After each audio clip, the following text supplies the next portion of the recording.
Broadcasting from the business capital of the world, this is the Podcast Business News Network. He is one guy that can change your financial future, and he really can. If you're looking to become stable financially, wondering what the future is going to look like based on what you're doing right now, even when it comes to your life insurance, we're going to look at all of that today and the four pillars that you need to know for a sound financial plan. And yes, you need to plan. We can't just kind of wing it, because you'll get to a point where you look back and say, now what? Because I didn't have a plan. He's back with us. He's amazing. Robb Hill is on the program. Welcome, Robb. How you doing? Outstanding, Steve, and thank you again for having me back. Yeah, my pleasure. And look at a trooper. He's traveling, so it's Robb on the road today, just to make sure you can be with us. Are you driving? Are you parked? Somebody else driving? What's going on? No, I had to park because I'm not very adverse at multitasking. Yeah, and guess what? Nor is anybody, although we all think we are. And research shows we're not. You can't do it. Don't even try it. Especially guys. They say that women are better multitasking than guys. Got to admit it. But that doesn't go that deep anyway, because we shouldn't be multitasking. When we talk about these four principles, these four pillars for a sound financial plan, what is there a certain order that they're in, or they're all important? Well, they're all important, Steve, and it simply boils down to this right here. It's not what you make, it's what you keep. It counts. Okay. So there are four main areas that we got: the wills and trust. This is to make sure that you keep it. We got long-term care, because as we age, things start happening with our bodies, and we need to find someone to help us make it through all that, which is healthcare. Then we got safe alternatives to the stock market. Volatility is real. You remember what happened with Enron and WorldCom and Sure. all that, the front group on the empty bag? Well, all their assets, these retirement plans across the nation, both public and private, are tied to the stock market. Yes. Okay. And so we don't want to end up getting there and find out the cupboard is bare. So you need to take 100% responsibility for your own retirement. Now, if their plan, if it's there, that's great. But what if it's not? You need to prepare. And then we have the final expense, the exit strategy.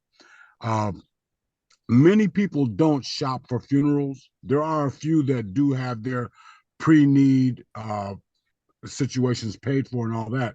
But what I do is we talk about exit strategy, because funeral homes, they're not regulated. It's like when you take your car to the shop and tell them to look at the brakes, okay? Then they come back and say, yeah, Steve, your brakes, you need rotors, calipers, you need all this stuff, and you got a leaky head gasket, okay? And that just piles the cost on top of it. So there are 82 different charges associated with funerals. 82. Yes. Okay, I'm going to tell you, I'm always fully transparent like you are. I do marketing for some funeral homes. I do all types, but funeral homes included. I didn't know that. And the pre-plan thing can be powerful in that it will save you money in the long run, because you lock in the price now. And if you wait, for somebody's passing, your own, whatever, it's going to be substantially higher in the future. Plus, your wishes are guaranteed. But that number, I had no idea how many different levels of expense there are. There are a lot of different levels. And so what people need to do, see, we have been conditioned to abdicate our responsibility, and we put everything in somebody else's hands. Okay, as far as retirement goes, the job goes, we have got to get back to 100% responsibility, Steve. This is where we're missing it. We're missing the whole boat. Everything is out of line. Our government is out of line, all this kind of stuff. And why are they out of line? It's because we are out of line. We as a society need to wake up and smell the coffee. And that's my own personal opinion. I personally believe that ignorance is our biggest problem. I agree with you. And I think none of us truly question authority. We just assume, oh, that's the way it's supposed to be. They know what they're doing. They're experts. Same thing when you go to a doctor. There's many great doctors out there. Doesn't mean all of them have the right answer, but we never question it because we put them on a pedestal and just say, yeah, they know. We're going to leave it as it is. Yeah, it's really sad that we have allowed the powers that be to take it to this level where they're at. Back I think you're up there with me, when we went to school, there used to be civics. You used to have to be able to pass a test on the Constitution before you could graduate. They took that out. Hmm. They changed. You remember conjunction, junction, Oh, sure. what's your function? Yes, ABC TV. Yes, I do. yeah. So they took that out and replaced it with SpongeBob SquarePants. All right. Hmm. Why? Why? Because they want an ignorant population. And They they want can merchandise all that stuff from SpongeBob, where conjunction junction, and the other one, getting the memory, Rob, you're bringing it back. There was one that was similar to conjunction junction, and I think it was a one-off, but it was like 4 minutes long, and it would play in between Saturday morning cartoons. The right. one where a bill becomes a law. Oh yeah, I'm just a bill. Yeah, Yes, I'm only a bill, and I'm sitting here on Capitol Hill. yeah, Well, now, I grew up on that. yeah. That my grammar and all that stuff came from Schoolhouse Rock. Yeah. How Okay. interesting. And I never even looked at it that way, that stuff is all gone. Why are we not feeding our kids info, facts, details that they can use? And there's nothing wrong with SpongeBob. Funny show. It's great, but, good going, Gary. Isn't going to help your kid. It's just not. That's bad. That's bad. But you know what? The if you just step back and take the 40,000-foot view, okay, what is happening is they need a dumbed down population. Okay, Hmm. they need a dumbed down population so they can do whatever they want. And I'm talking about the powers that be, the elites, so to speak. You don't know enough to control your life, so we're gonna do it for you. That's what it boils down to. Hmm. And you really think it's all intentional? Oh, definitely. It's all about it's all a plan, okay, to take down the shining light on the hill. And you really think that, and I'm not questioning you, I'm just Mhm. looking at it all, that they executives, programming executives at networks look at what they can do when kids could be watching, or even Nickelodeon, in between shows. Are they saying that, yeah, you know what, let's not feed kids info like how a law becomes a bill, or even anything similar to that? Are they intentionally doing that for dumbing down the population, or do they look at, Exactly. or is That's it's exactly what's happening. is it we're gonna lose viewers because kids won't be interested and we're gonna lose money? What do you Well, think? see, the way we had a talk several weeks ago about the emotional strings that they're pulling. They just want to keep these kids laughing. They want them to. I mean, they just taking the morality part out of it. Do whatever you want. If it feels good to you, just do it, and all this kind of stuff. I had mentioned too that freedom, your freedom to swing your fist, stops when you get close to my nose. Okay, Hmm. and it's we've got these kids coming up now that they can't even construct a sentence. You know, uh, Oh, it, I it, got you. it, it is truly amazing. They can't write because they're putting everything in these electronic devices and all this stuff. Look at Hmm. the total breakdown of the family unit. A hundred Okay, percent. Steve, the ruin of a nation begins in the homes of its people. You hear me? The ruin of a nation begins in the homes of its people. You break down that family structure, and you're going to have a bunch of immoral, ignorant people that can be controlled. I mean, if you look at history, you look back at Rome, okay? They used to call it divide and conquer. That's why we've got so many different groups of people, because they want to keep these people separated. All right. Then they want to entertain them into quasi slavery. Okay. Like I was saying, what is freedom? Freedom is all about choice. It's like you go into a restaurant, you got $1 in your hand. You open up that menu, you've got a limited amount of choices there. All right. Versus if you walk into that same restaurant with $100 in your hand. You understand what I'm saying? Absolutely. Okay, so this is where we're at right now, and freedom is reserved for knowledgeable and virtuous people. Period. See, we have gotten so far away from those two tenets. It is unbelievable. I remember, Steve, the stuff that they're showing on TV now would never have been shown on TV. Never. It's just gone way off the rails. And why is it going way off the rails? Is because we are too busy making a living, living our lives, and all this kind of stuff.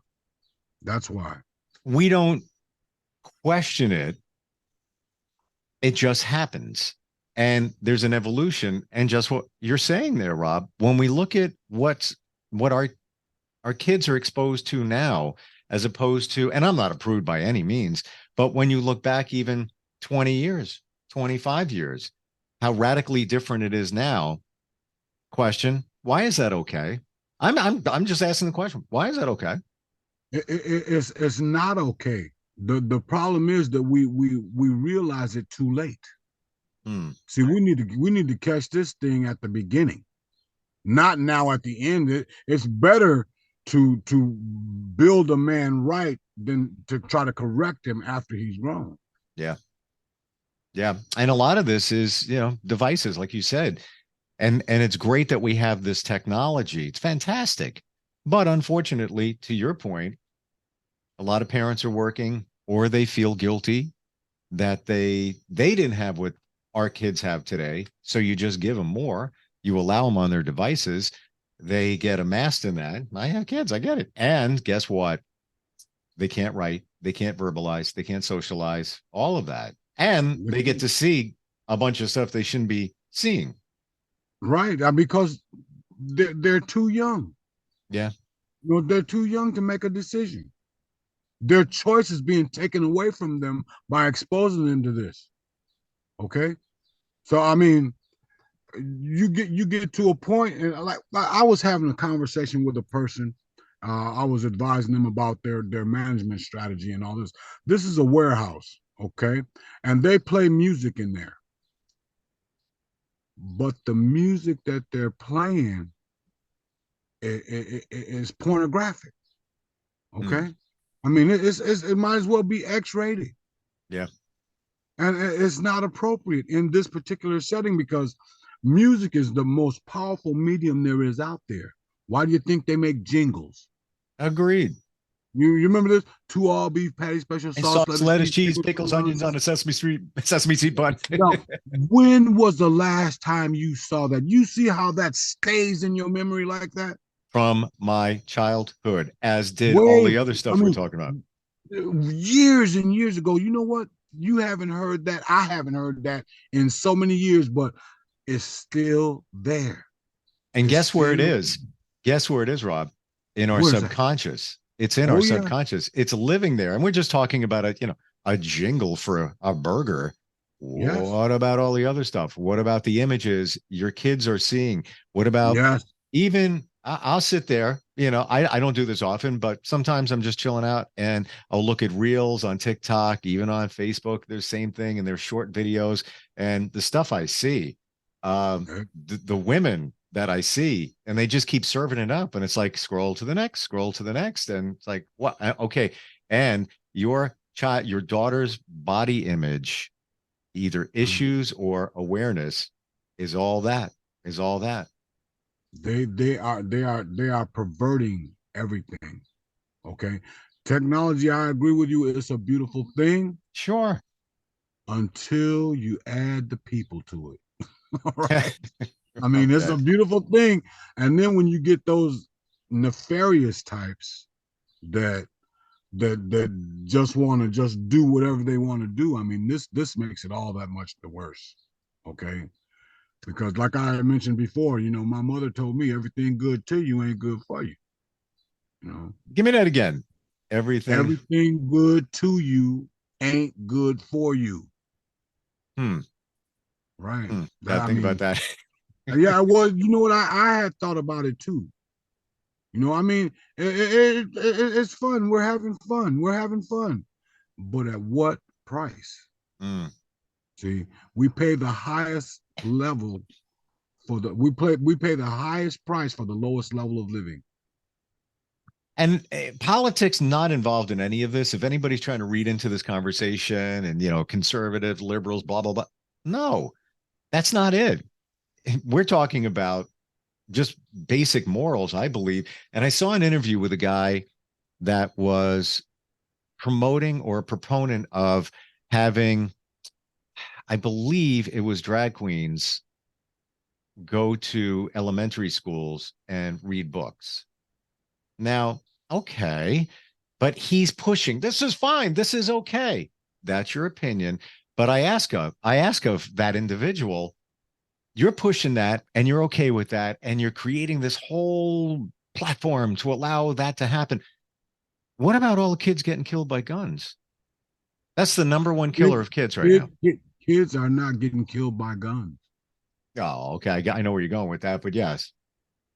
Okay. And then too, this thing about the politics and the religion, see, that's a lie straight from the pits of hell. When you don't talk about politics and religion, that's why things are the way they are. It's because we're not talking about it. See, Yeah. this is something that needs to be at the forefront. And I'm a true believer too. I believe in God Almighty. Jesus Christ is my Lord and Savior. And I would submit to you this: in all things, acknowledge him. All things. All right. The degradation of this nation it's not nothing new. Have you heard of Sodom and Gomorrah? Hmm. It's not new. Well, You you know, know, yes, go ahead. what you're, and I don't want to run out of time because I do want to do want to mention one thing that we started talking about before we went on here is service. We're talking about, we sound like two older guys, be itching Mhm. here about the way things are. But one thing has gone away is service. And when you work with people on the financial level to help them through and realize where their finances are, their life insurance situation, and what their future is going to look like. This is just based on numbers. It's not, Yes, opinion. You provide that one-on-one service, and people, we don't get that. That's one of my biggest peeves right now. It's like you can't get anybody on the phone. I'm so tired of pressing yes, one, then two, then one, yes, yes, and then not accomplishing anything or waiting on hold and nothing. yes. Me, myself, Steve, over the years, I've been doing this for over 20 years. And many times what I find is that what people have and what they think they have are two very different things. Hmm. Hence, I hear people all the time saying, well, the agent said, it does not matter what the agent says to you. What you need to know is in pages 3 to 9 of any life insurance policy. It'll tell you everything you need to know. Pages 3 to page 9. It's all there, it's all written. And if whatever the agent may have told you, the company does not have to back that up. Okay, because it's hearsay. Okay. And then you've got these agents out here that just running out there pushing these products and all. Oh, this is what you need, this is what you need, this is what you need. And they fail, the Hmm. clients fail to ask the right questions. That's why my book is entitled Ask the Right Questions, Get the Right Answers. Hmm. Many times when I sit down with somebody with life insurance, the first thing they ask is, well, how much does it cost? And I said, well, that's a great question. However, it's the wrong first question. What's the first question? What do I qualify for? When does it start? Hmm. When does it end? You know, does the price increase? See, I personally deliver all of my product, everything that I sell to people, I personally deliver it. We go over it line by line to make sure that there is total transparency. Okay, it's time consuming. However, I want to be there to help these people because these are some life Mm. changing decisions that they're Oh, making. oh, and I'm going to jump in here if I may and share what I what I shared a few podcasts back on this. In that I took a policy out in the mid 2000s. Its anniversary date was 2012. I didn't realize it. My ex at the time didn't realize it, and I was progressively paying more, not even knowing that once it that anniversary hits, you're going to pay more. Guess what? I can't even tell you who the rep was that sold the policy. And wouldn't it have been nice to get an email from that rep and say, just want to let you know. And then if you want to spin it into another policy, nothing. Well, see, I would go back further than that. When you first got that policy, everything needed to be explained then. Agreed. Okay. Then should have been explained then. I see this all the time. People say, well, and then you get that. Well, the agent said it does not matter what the agent says because life insurance is an intangible product. You get it in the mail and then you stick it in a drawer and you forget about it. Hopefully, it's there when you need it. Okay, 100%. Yep. and Yep. that's not the way that I do things. I mean, I've been with quite a few different organizations. They were like, well, what are you spending all this time with these people for? Just sell them the pots. Well, that's not where I'm at. You know, I've seen people just.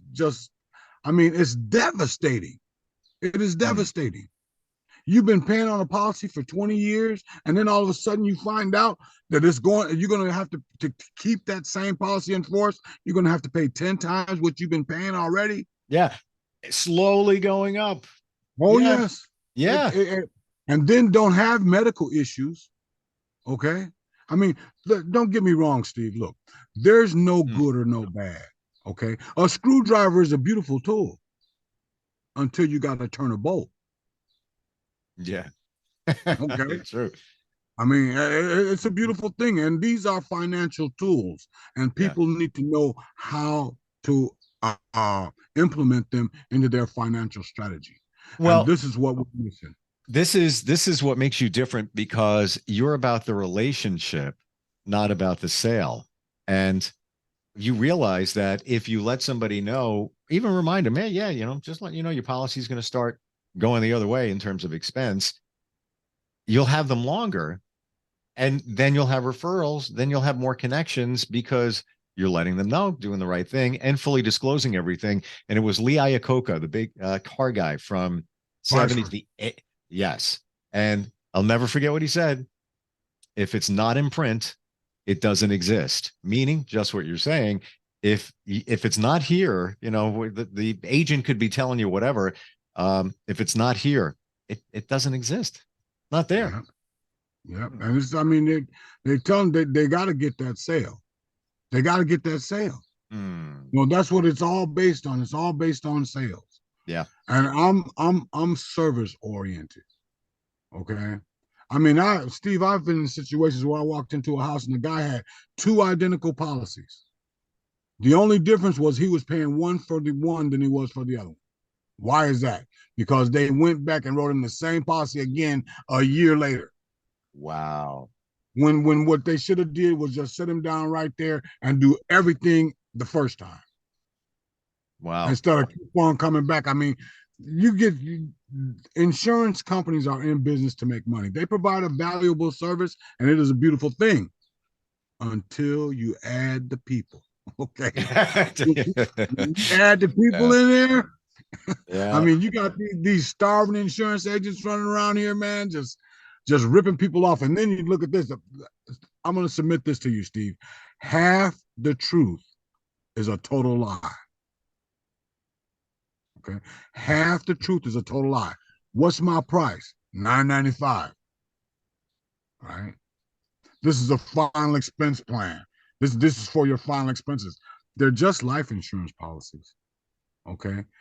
Now I have been fortunate enough to align with a company that has a true final expense plan because they help with the funeral and all that kind of stuff. Okay. 9 times out of 10, when somebody calls to say, I need you to come and pick up my mother, they call a funeral home, I need you to come and pick up my mother. Okay. The first question they ask is, how you going to pay? And then when you say, well, yeah, we've got a life insurance policy and all that, the next question they ask is, how much is it? And well, it's $15,000-$20,000. Now, when the funeral home knows how much benefit is available, what do you think they're gonna do? It's the same thing when you buy a car Yes. and the salesman says, yeah, all right, how much you want to spend? Mm-hmm. And they will find a way to make that happen on the back end. Oh, yes. They'll find a way. We're going to run out of time here. We are out of time. I want to tell everybody how they find you and how it all begins to a better financial future. All right. It's www.rhillenterprisesinc.com. My phone number is 773-765-4491. And you could just Google ROBBHILL Robb Hill speaker, and you'll get plenty of information about me. Fantastic. Rob, it's always great talking with you. Thanks for the relatable flashbacks as well. But all that stuff from back in the day pertains to the day now in terms of the situation that we're in. Appreciate you and look forward next time we talk. I appreciate you very much, Steve. Thanks, you. Rob.